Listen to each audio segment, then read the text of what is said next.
오늘 오랜만에 강대규 변호사님 그리고 최기현 선배님 한 자리에 모셨습니다. 두 분 오랜만에 뵈셨죠? 네, 오랜만에 뵀습니다. 두 달 만인 것 같아요. 네. 두 달 만에 네. 두 분이 생생한 뒷이야기를 좀 많이 들려주셨으면 좋겠습니다. 강원도 내년 예산이 도의회에서 최종 통과됐습니다. 그렇죠. 관심을 끌었던 것은 여기 현금 지급성 예산들이 신설된 부분이에요. 현금성 지원 저는 어느 정도 필요하다고 보는데 현금 네. 복지 공약을 지킨다는 그런 모습을 보여주기 위해서 기존에 잘 시행되고 있던 이런 사업을 30% 이상을 삭감하면서 좀 아이러니한 예산이 아닌가라고. 저는 좀 다르게 좀 보이는데 저출산 극복은 결국은 일자리가 늘어나야 돼요. 그러니까 단편적으로 이러한 사업들은 줄어드는데 현금이 늘어나니까 이건 상호 모순되는 거 아니냐. 그러니까 이런 거는 조금 더 한번 들여다보면 어떨까. 좀 이번 예산 심의 과정 속에서 나왔던 좀 주요 쟁점들 짚어보면 좋을 것 같은데요. 예. 논평이 예. 나오는 과정이 어떻게 되는 건지 이게 네. 그러면 이 당원 전체의 의견을 반영한 논평인지 강원도의회가 너무나 기울어진 운동장이기 때문에 사실 여야 대치는 크게 중요하지 않는 것 같습니다. 7조 6천억 되는 예산을 통과하는데 거수나 표결을 붙이지 않습니다.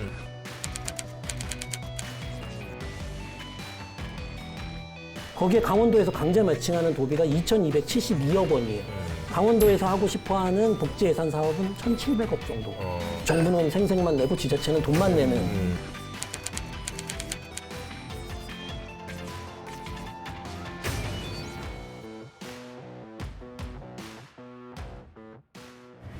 수다스러운 기자들의 뒷담화 강원 기자회견에 오신 걸 환영합니다. 반갑습니다. 네, 오늘 오랜만에 강대규 변호사님 그리고 최기현 선배님 한 자리에 모셨습니다. 두 분 오랜만에 뵈셨죠? 네, 오랜만에 뵀습니다. 두 달 만인 것 같아요. 네, 네. 두 달 만에 예. 선배님 잘 지내셨는지 근황 좀 얘기해 주시죠. 저요? 네.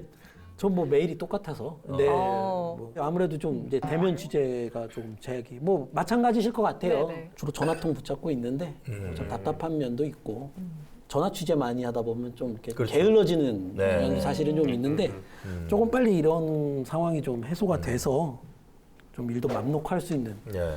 그런 상황이 됐으면 좋겠어요. 오늘은 이제 주제 자체가 우리 이제 강원도 일련의 살림살이를 정리하는 예산안 심의에 대한 또 우리 강대규 변호사도 오랫동안 정치 쪽에 이제 발을 담그고 계시고 우리 또 도청 출입하는 강원일보 또 최기영 기자는 또 오랫동안 도청 출입을 했으니까 그 뒷얘기를 좀 들어보려고 오늘 두 분을 모신 거고 네. 그래서 표면적으로 좀 알 수 없는 그 이면에 있는 취재의 뒷얘기 또 정치권의 뒷얘기를 좀 오늘 많이 들려주셨으면 좋을 것 같아요. 네, 네. 두 분이 생생한 뒷이야기를 좀 많이 들려주셨으면 좋겠습니다. 지난 11일 강원도 내년 예산이 도의회에서 최종 통과됐습니다. 그렇죠. 네, 더불어 강원도의회가 지금 올해 회기 일정까지 모두 마무리를 했는데요. 네. 좀 이번 예산 심의 과정 속에서 나왔던 좀 주요 쟁점들 짚어보면 좋을 것 같은데요. 예. 한번 좀 설명해 주실까요? 2021년도 강원도 당초 예산안 심의에서 가장 좀 관심을 끌었던 것은 여기 현금 지급성 예산들이 신설된 부분이에요. 네. 첫 번째가 일단 강원 농어민 수당, 요 이제 항목이 새로 신설이 된 거고 기존에 나갔던 육아기본 수당이 증액이 된 부분이죠. 두 개 수당을 합치면 거의 한 1,000억 정도 되는 수치인데 이 부분을 놓고 이제 상임위원회에서부터 상당히 좀 갈등을 겪었어요. 그러니까 예산을 증액하다 보면 다른 사업들이 또 감액이 되거나 빠지게 되는 경우가 있어서 그런 부분에 대해서 도의회에서 상당히 상임위 차원에서도 문제 제기를 했던 것 같고요. 그러면서 상임위 예산 심사가 좀 파행을 겪었고 본회의 그러니까 개수조정 과정에서도 강원도에서 또 수정 예산안을 또 아마 들고 갔겠죠. 그래서 논의를 했던 걸로 얘기를 전해 들었는데 최종적으로는 여하튼 뭐 그 두 가지 예산은 다 원안 가결된 걸로 이렇게 얘기를 들었습니다. 뭐 그 뒤에도 또 뭐 여러 가지 각 사업 부문별로 강원도에서 제출한 예산안에 대해서 의회에서 여러 가지 좀 문제 제기를 했던 부분도 좀 있었는데 여하튼 회기 내에 뭐 예산안 심사가 완료가 됐다 뭐 이 정도까지 정리를 해볼 수 있을 것 같습니다. 말씀하셨다시피 이제 개수 조정이 지난 3일, 12월 3일에 시작됐어요. 네. 8일 날 타결이 됐으니까 5일, 네. 꼬박 5일이 걸렸는데 네.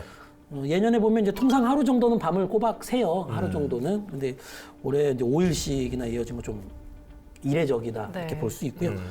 그 예산안이라는 게 뭐 국회도 마찬가지지만 도와 도의회 간의 줄다리기로 이렇게 많이 비치지만 사실은 그 실상 안에는 이제 도와 도의회 간의 관계뿐만이 아니라 이 수많은 이익 집단의 사실은 이제 눈치 싸움이나 그렇죠. 뭐 힘겨루기가 벌어지는 우리 뭐 국회 하면은 뭐 쪽지 예산 이런 거 나오잖아요. 네. 지역구에서 예산들을 당초에 없었던 걸 집어넣기도 하고. 흔히 네. 말하는 이제 우리 네. 대관 업무라는 네, 네. 이제 기업들의 어떤 대관 업무나 이런 것들이 벌어진 도와 도의회 예산도 사실은 마찬가지거든요. 마찬가지겠죠. 그 올해 한 153억 정도가 조정이 됐는데 네. 예. 올해 그만큼 이제 삭감되거나 조정되는 사업이 많았고 네. 그만큼 이제 이익 충돌이 많았다. 뭐 그렇게 좀 볼 수 있을 것 같고요. 예. 올해 이제 내년도 당초 예산안 그래서 통과된 게 7조 6,099억 네. 이제 이렇게 네. 확정이 됐죠. 확정이 됐는데 도집행부의 제안 설명서에서 이제 가장 중시한 부분은 내년에 이제 뉴딜 사업이나 신성장 동력 사업 주로 발굴하겠다. 네. 이제 주로 제안하는 내용이었지만 예. 쟁점은 육아기본수당 네. 10만 원 증액 네. 그리고 저기 농업인 네, 수당. 농업인 네. 수당이 이제 내년에 신설되는 부분이었고요. 육아기본 수당 이제 작년에 그 신설될 때도 사실은 굉장히 논란이 있었잖아요. 많았는데 네. 이제 가장 큰 문제 현금성 복지라는 예.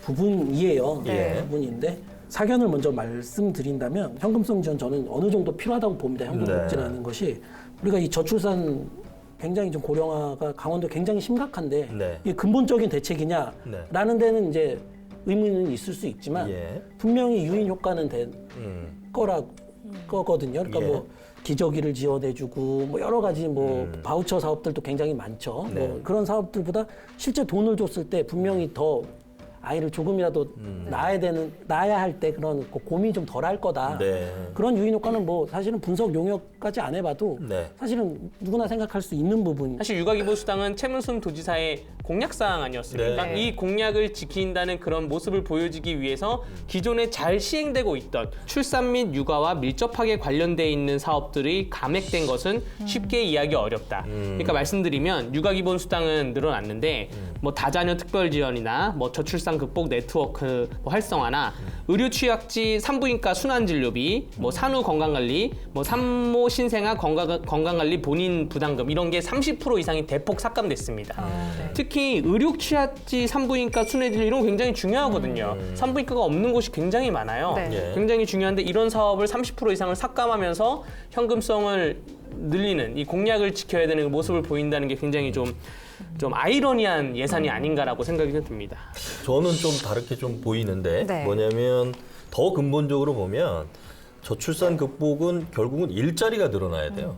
양질의 일자리가 늘어나야 여기에 정착하시는 분들이 일정 정도의 소득이 유지되고 결혼을 하고 아이를 낳고 물론 이제 거기에 또 교육 문제 여러 가지 복합적으로 이제 엮일 텐데 근데 지금 이제 여기에서 바라봐야 되는 건 지금 좀 전에 이제 강대규 변호사 말씀하시는 그 사업들도 그 구실은 좋을 수 있어요. 그러니까 산부인과 없는데 의료진들이 가서 순회 진료를 하면서 어떤 혜택을 제공한다.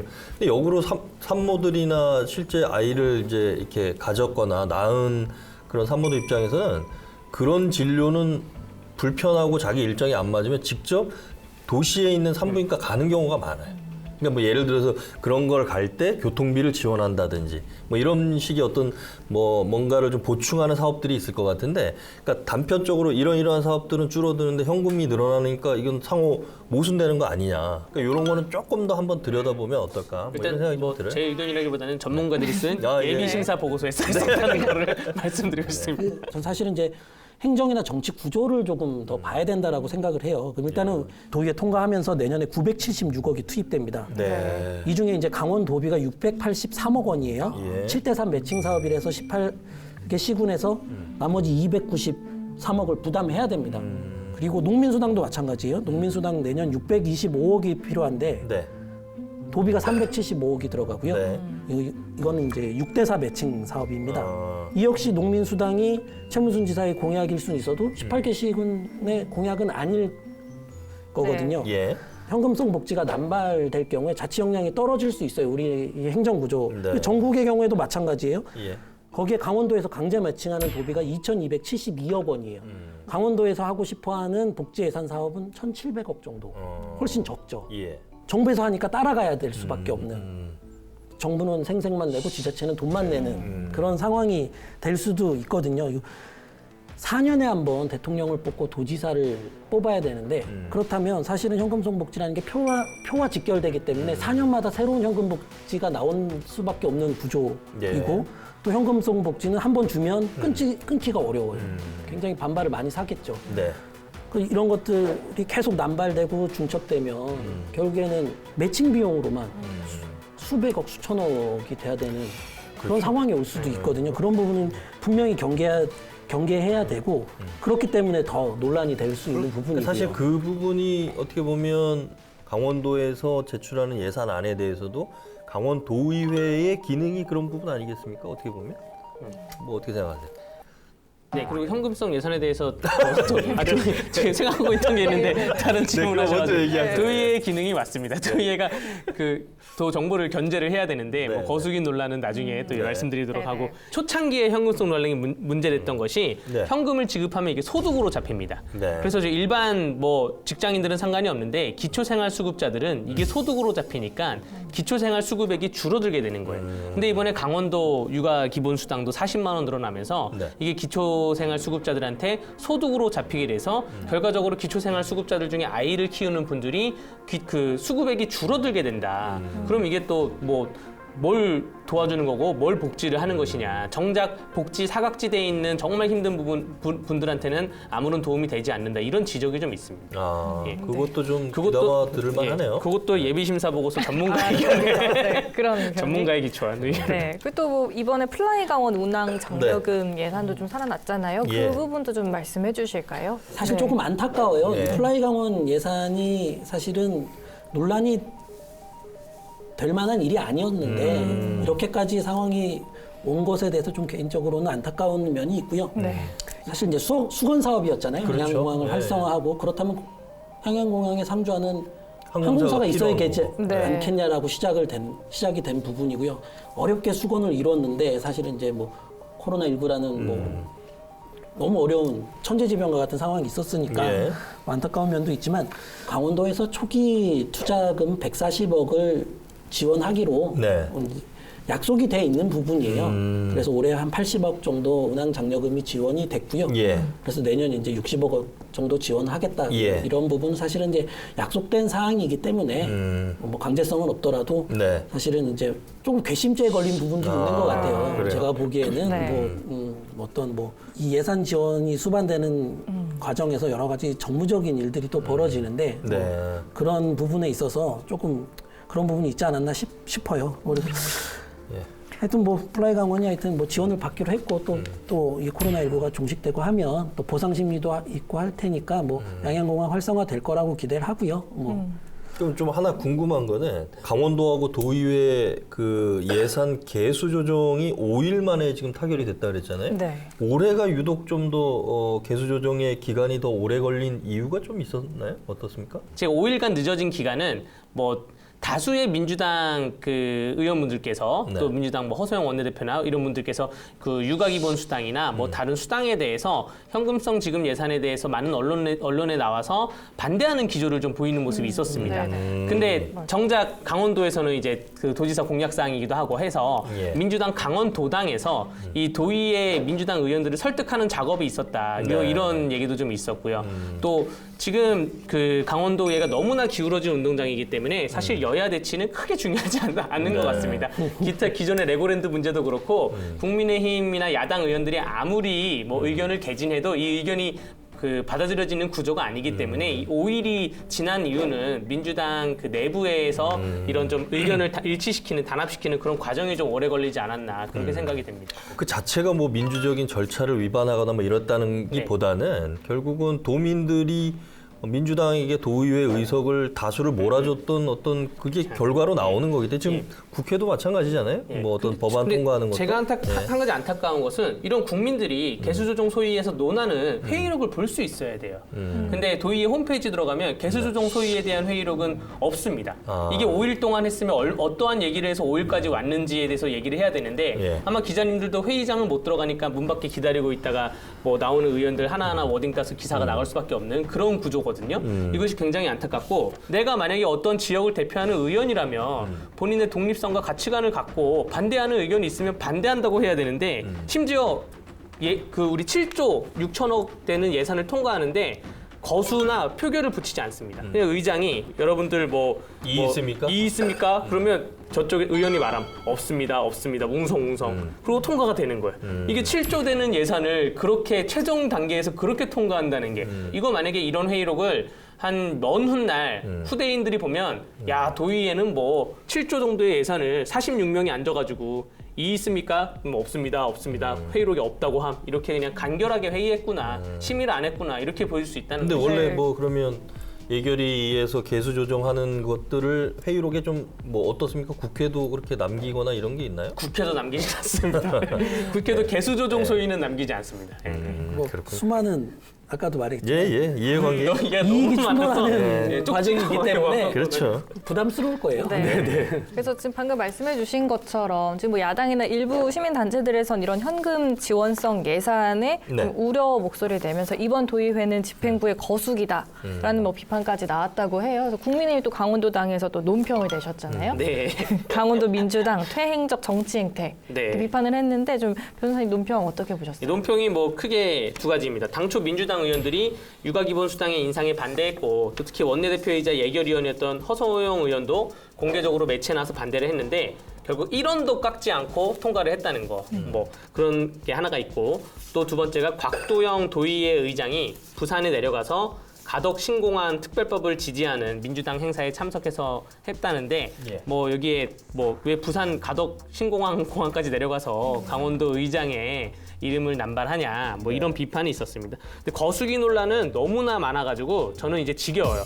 제가 여기에 좀 더 세게 하나 보태자면 줏대 없이 일한다 이런 표현을 좀 쓰고 싶습니다. 네네. 물론 본인의 가치관이 강원도청하고 일치할 수 있어요. 네. 근데 이 7조 되는 예산이 다 일치한다고 저는 볼 수 없거든요. 아니면 처음에는 반대했다가 뭐 당회의 들어가서 다시 찬성으로 바뀌는 그런 과정을 설명을 하던가 이런 줏대 없이 일한다는 행태는 좀 자제해야 되지 않을까 이렇게. 매번 뭐 야당이나 뭐 국민의힘뿐만 아니라 정의당에서도 뭐 이번에 도의회 예산안 심의 결과에 대해서는 상당히 좀 비판을 많이 하시는 것 같은데 논평이라는 게 말 그대로 네. 주관적인 판단에 대한 의견을 내놓는 거기 때문에 그러니까 도민들한테 개별적으로 전달되기보다는 언론을 상대로 내는 거죠. 네. 그런데 이제 보통 최근에 이제 뭐 중앙 언론에서도 그런 이제 문제가 많이 불거졌지만 사실은 이게 이제 따옴표 저널리즘이라고 하잖아요. 누가 뭐라고 발표했다, 뭐라고 주장했다, 뭐는 어떻다고 얘기했다. 사실 이 자체는 그냥 논평 원문을 보면 돼요. 그거를 그대로 기사에 옮긴다는 게 무슨 큰 의미가 있다거나 이렇게 보지는 않는데 이런 부분에서 정치부 기자들이 좀 중요한 건 뭐냐면 그 배경에 대한 해설이 좀 있어야 됩니다. 그러니까 왜 이런 논평이 나오게 됐고 이들이 주장하는 건 어떤 근거가 있는 건지. 그래서 보통 그냥 당연히 야당 입장에서는 도의회 압도적인 의석수가 민주당이니까 뭐 국민의힘 아까 말씀하셨듯이 국민의힘이 암만 반대한다 하더라도 표결 처리해버리면 뭐 민주당이 끌고 가는 대로 갈 수밖에 없는 거죠. 다만 이제 그 과정에서 뭐 예를 들어서 그 개별 의원들의 입장이 어떻게 바뀌었고 또 이게 어떤 문제점을 안고 있는데 그대로 통과가 되는 부분은 그건 좀 언론에서 그 부분에 대한 해설을 좀 붙여주시거나 상황을 좀 분석을 해주면 보는 시청자나 독자들 입장에서는 아 이게 이런 사안이구나 이렇게 이해를 하면 좋은데 그냥 단순하게 옮겨요. 제가 몇 개 이제 논평 관련된 기사도 이렇게 보니까 국민의힘 뭐 네. 저 강원도당에선 이렇게 논평했습니다. 뭐라고 비판했습니다. 이렇게 주장했습니다. 그 끝이에요. 그래서 아 이거 뭐 내용을 이게 왜 끝이 나면 이 논평을 갖고 민주당을 갑니다. 네. 어떻게 생각하냐? 그렇죠. 답변을 안 해요. 거기서도 민주당 도당에서도 논평을 내주면서 네. 서로 이제 티격태격 해야지. 뭐- 그게 사실 정당 사무처의 네. 역할이기도 하거든요. 네. 국민들에게 알 권리를 실현해주고 그런 역할인데 답변에서 답변을 안 하니까 뭐 이렇게 김이 셀 수밖에 없는 그런. 근데 이제- 논평이 예. 나오는 과정이 어떻게 되는 건지 이게 네. 그러면 이 당원 전체의 의견을 반영한 논평인지 이게 일부 집행부 아니죠. 의견 도당 집행부가 네, 있으니까요. 도당 네. 사무처에서 아마 논평을 작성을 해서 네. 그 최종적으로 탈고 작업도 그 집행부에서 거친 다음에 발송을 하는 걸로 알고 있습니다. 발송을 뭐 기자분들에게 보도자료로 뿌리겠지만 그 어떠한 뭐 카카오톡이나 이런 도당 채널을 통해서 각 네. 당원들한테 가고요. SNS에 또 올리고 네. 그렇게 전달이 됩니다. 네. 속 시원하게 할 말은 하자. 강원도 열혈 기자들이요. 눈치 보지 말고 강원 기자회견으로 모이세요.